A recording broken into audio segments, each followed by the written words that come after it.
The breaking point. Commander Maya Chen stared at the holographic display that hovered above her desk in the underground facility beneath New Singapore. The orbital defense grid had detected another anomaly. The third this week. Something was probing Earth's defenses and doing a poor job of hiding it. "Run the signature analysis again," she ordered, rubbing her eyes. 3 days without sleep was taking its toll, but she couldn't rest. Not now. Lieutenant Raj Patel nodded, his fingers dancing across the virtual interface. "Same result, Commander. The energy pattern matches nothing in our database, but the trajectory comes from the direction of Proxima Centauri," Maya finished, just like the others. The room fell silent as the implications sank in. Humanity had been exploring the solar system for nearly a century, establishing colonies on Mars, Europa, and Titan. They had sent probes to nearby star systems, but had yet to discover any sign of intelligent alien life. Or so the public was told. Maya pulled up another file on her secure terminal, one that few people on Earth had access to. It contained evidence that had been accumulating for decades, strange technological regressions throughout human history, unexplained interference in scientific breakthroughs, and mysterious objects on the far side of the moon that appeared and disappeared with no explanation. "Something's changed," she said, more to herself than to Raj. "They're not hiding anymore." The facility's emergency alert blared suddenly, bathing the room in red light. Maya's comm unit buzzed with an incoming message from General Hendricks, Earth Defense Force Commander. "Chen, get to the war room now. We've got first contact." The war room was chaos when Maya arrived. Officers rushed between stations, shouting orders and exchanging data tablets. On the main screen, a massive object was approaching Earth, a vessel of impossible proportions, nearly the size of the moon. General Hendricks nodded grimly as Maya took her place at the tactical station. "It dropped out of FTL 5 minutes ago. No warning, no communication, and it's not alone." The sensor display updated to show dozens of smaller craft emerging from the massive ship, forming a defensive perimeter. "Have they responded to our hails?" Maya asked. "They didn't give us a chance to hail them," said Communications Officer Lisa Wong. "They broadcast on all frequencies simultaneously. Every device on Earth capable of receiving a signal got the same message." Lisa tapped her console, and a voice filled the room. Smooth, almost synthetic, speaking perfect English with an accent impossible to place. "People of Earth, we are the Concordat of aligned worlds. For millennia, we have watched your development, guided your progress, and protected you from the dangers of the cosmos. The time has come for you to take your place among the stars, under our benevolent supervision. Resistance would be unfortunate and unnecessary. Your leaders will meet with our delegation in 24 hours to formalize Earth's protected status. This is cause for celebration. The age of Earth's isolation is over." The message ended, leaving a heavy silence in its wake. "Protected status," General Hendricks spat. "That's just a fancy term for colonization." Maya's mind raced. The pattern she had been studying for years suddenly made terrible sense. "They've been here all along," she said. "The technological regressions, the strange objects on the moon. They've been monitoring us, controlling our development." "But why reveal themselves now?" asked Raj. Maya pulled up her research files and projected them onto the main screen. Because of this, she highlighted a series of technological breakthroughs from the past decade. Quantum computing advances, antimatter containment, zero-point energy research. "We're getting too close to something they don't want us to have." General Hendricks studied the display. "You think they're afraid of us?" "I think they've been afraid of what we might become," Maya replied. "And now they're making their move before we can challenge them." The general's comm unit buzzed. He listened briefly, his expression darkening. "The Security Council is convening.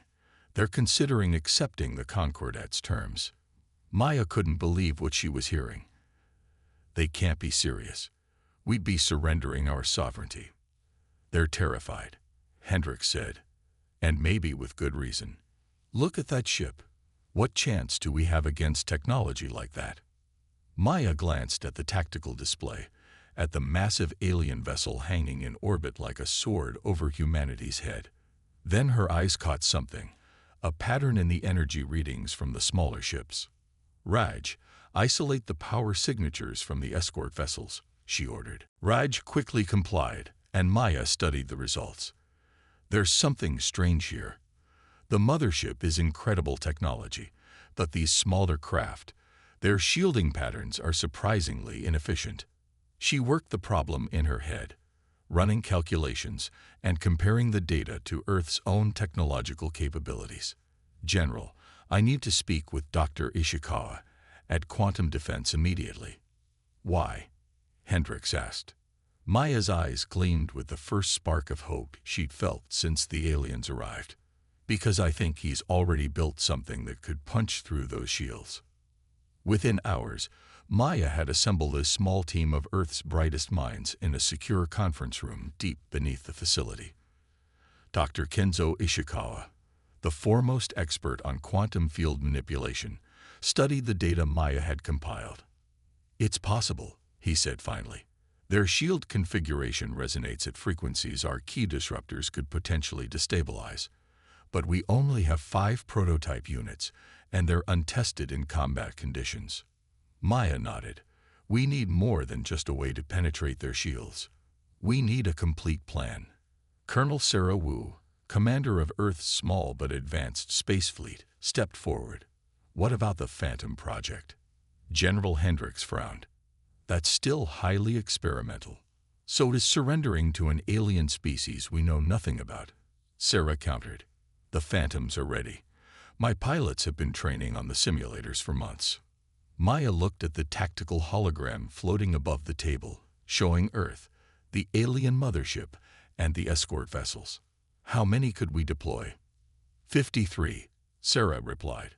"All equipped with the latest stealth systems. They won't see us coming until it's too late." The pieces of a plan began to form in Maya's mind.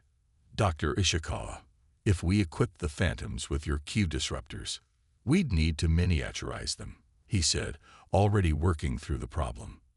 "But yes, it could work." Maya turned to General Hendricks. "We need to stall the Concordat while we prepare. And we need to move quickly before the Security Council surrenders." Hendricks studied her for a long moment, then nodded. "What do you propose?" "Let them have their peace talks," Maya said. "In fact, let's roll out the red carpet. Let them think we're overawed by their technology and eager to cooperate." A grim smile spread across the general's face as he understood. "While we prepare a surprise of our own." "Exactly," Maya said. "Humanity has always been at its best with its back against the wall. They'd been manipulating us for centuries, keeping us down. They think they know us, but they have no idea what humans are capable of when we're fighting for our survival." As the alien delegation's shuttle descended toward the United Nations headquarters in New York, crowds gathered behind security barriers, gazing up in a mixture of awe and fear.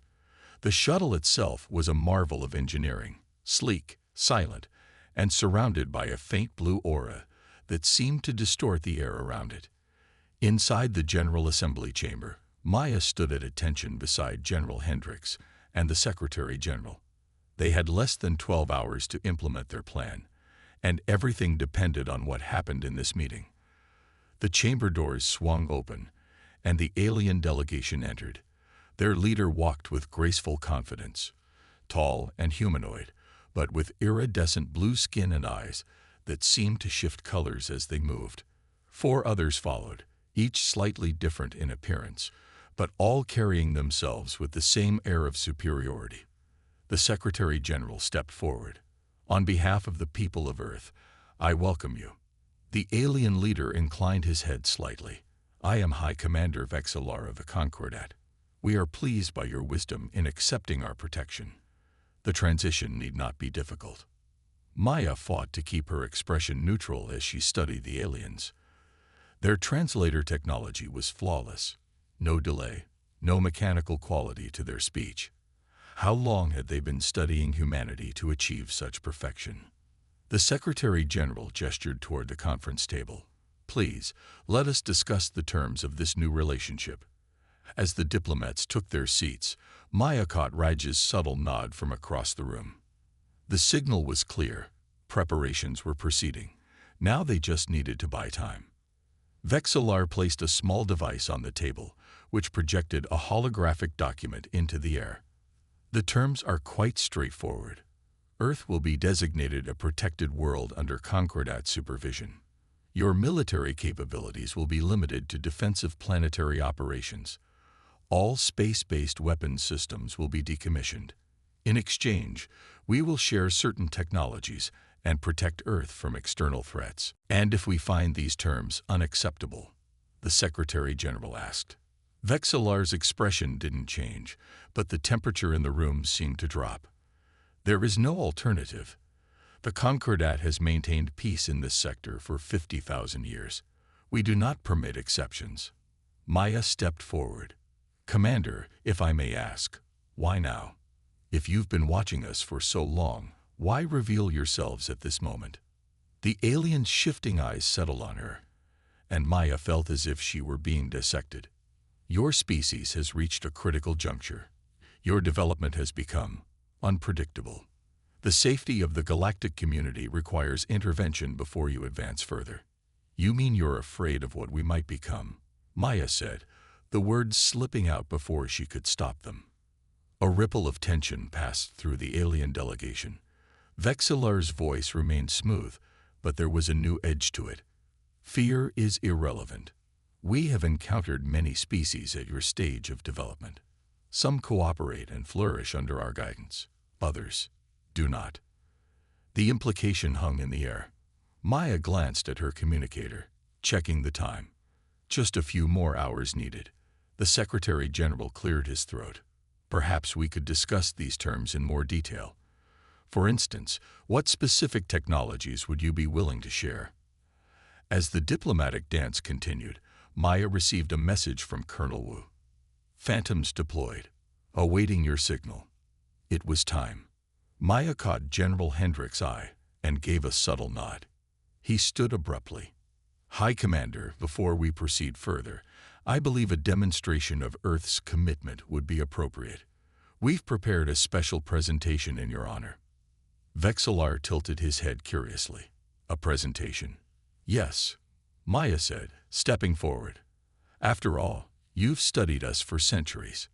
Now it's time we showed you what you've been missing. Humanity answers.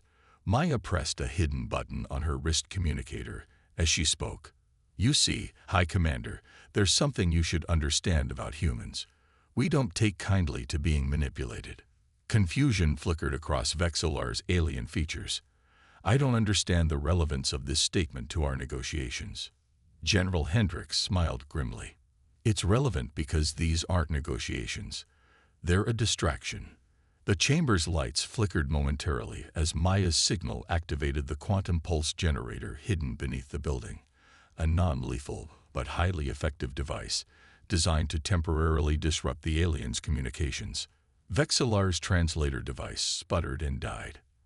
The alien delegation rose to their feet, their composure finally broken. What you're experiencing, Maya explained calmly, is a targeted quantum field disruption. The same technology that's currently being deployed against your fleet in orbit. The lead alien's eyes widened as understanding dawned. He reached for a device on his wrist, but it too had been rendered inoperable. On the large display screens around the chamber, live feeds from space appeared, showing Earth's secret weapon in action. The Phantom vessels, sleek, black ships that had been hidden on the dark side of the moon, were now swarming around the Concordat's escort vessels. Each Phantom was equipped with a miniaturized version of Dr. Ishikawa's key disruptor. While you were lecturing us about peace, General Hendrick said, we launched our counterstrike. The aliens watched in disbelief as their escort ships' shields flickered and failed under the targeted quantum disruptions. The Phantoms weren't destroying the alien vessels. They didn't need to. They were simply neutralizing them, rendering their advanced technology temporarily useless. Impossible, Vexillar whispered, the word coming out in his native language now that his translator was offline. "That's humanity's specialty," Maya replied. "Doing the impossible. You've been watching us for centuries, but you never really understood us." Colonel Wu's voice came through the comm system. "Phase 1 complete. All escort vessels neutralized. Moving to Phase 2. On the screens, a second wave of Earth vessels emerged from hiding places throughout the solar system. From Mars' orbit, from the asteroid belt, from Jupiter's shadow. For years, humanity had been building these ships in secret, away from the prying eyes of the Concordat's surveillance. "You thought you were controlling our technological development," Maya continued. "But all you did was force us to become more creative, more resourceful.